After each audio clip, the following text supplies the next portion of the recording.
Hey students, it's video number 3 for me on a Monday night. Let's go. Now we're going to talk about forgetting.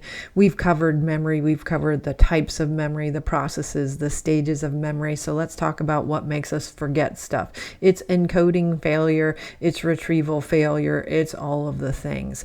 We start with one of my favorite guys in memory and forgetting, and that's Hermann Ebbinghaus. Now, Ebbinghaus is responsible for the Ebbinghaus learning curve of memory. He says that most forgetting takes place the first 9 hours after learning something new, especially in the first hour. How did he come to this conclusion? Well, he tested himself. He gave himself a list of like 50 nonsense words or phrases or some nonsense. Again, it's just meaningless information. Nothing that had any meaning to him. And he developed this forgetting curve. So you can see the actual curve is not a curve at all. In this graph, you see that the mean retention of learning these new things after 1 hour dropped significantly from 100% down to between 40 and 50% of learning these new things. He could only retrieve so much. It levels off about 9 hours later. When you think about the implications of something like Hermann Ebbinghaus's forgetting curve, it doesn't speak well for you if you don't review your new learning. So let's say that you got something that you learned in class on day 1. Well, by day 2, according to the Ebbinghaus learning curve, you're going to forget most of it, 40 to 50% of it within the first 9 hours.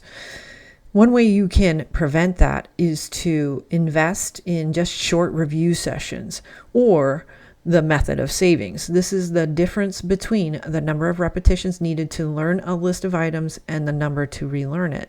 Let me show you an example. Here's Bert, and if it takes Bert 8 repetitions to remember a list of 20 words, then 1 day later it takes him 4 repetitions to remember the same list of words. What's the savings? Well, the savings is about 50%. It takes 50% less time to remember those things. Ebbinghaus's results in the forgetting curve is that memory lasts in long-term memory for a long time, and that can be decades.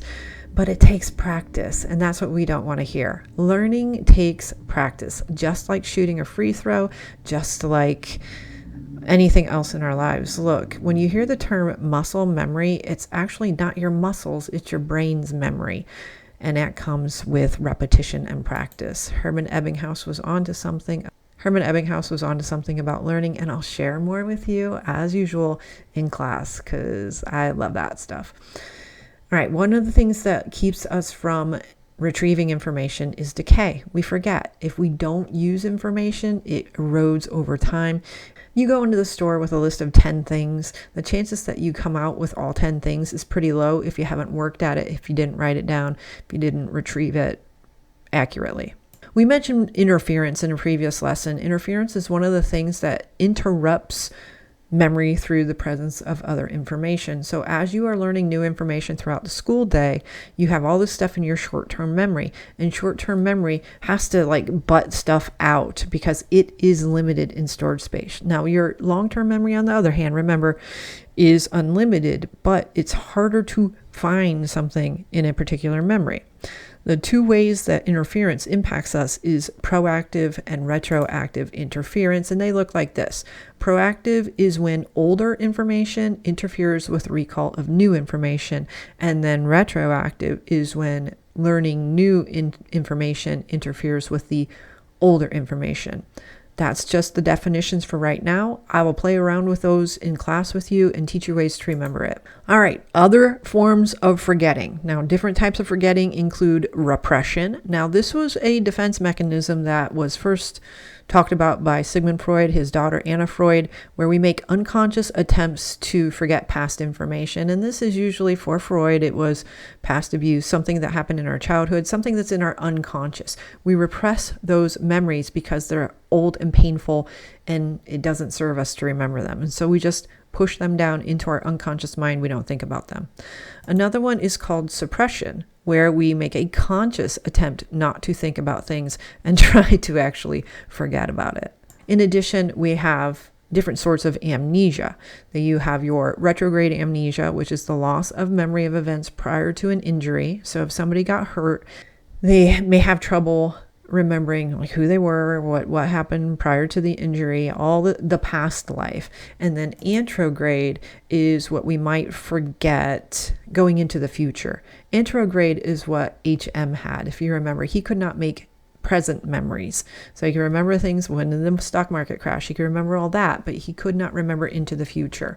What are you going to do tomorrow? Oh, whatever serves me. So he's having trouble making new information. All right, and that leads us to errors in memory. Our memory is not like a film. It is definitely vulnerable to making mistakes. Some of the mistakes that we make are due to memory errors and misinformation. We get fed information when we're trying to recall information, when we're trying to recall memories. And so a memory can be misled by the information that's getting in. There's an example from Elizabeth Loftus, who is still living. She put together this experiment. I've mentioned it to you before. Groups of people were asked how fast were the cars going when they collided into one another versus when they smashed into one another. And which group of people do you think recalled information that reported that they were going faster? The smashed. So misinformation can influence the way that we recall an event. Another thing is source amnesia. Now, this happens to me as a teacher all the time when we can say, I remember this, but I don't remember where I heard it. Source amnesia is amnesia about the source of the information, attributing it to the wrong source. I heard this, can't tell you where. It's dangerous if we mislead people, if we have false information, and then we say, I can't remember the source. Like, they're eating the dogs, they're eating the cats, they're eating the pets. That's dangerous. And the source amnesia, I don't know where that information came from. These things can be especially troubling when it comes to eyewitness testimony. Eyewitness testimony is not as big as it ever used to be because we know now about things like misinformation and source amnesia. Eyewitness testimony is not weighted as heavily as it ever used to be. I mean, say 20, 30 years ago. And it's because of the efforts of women like Elizabeth Loftus in defending people who were victims of being imprisoned falsely because of eyewitness testimony. There's tons of information about that. And again, I'll share another story about that with you in class. Can't wait to talk more about that with you, and we'll talk later.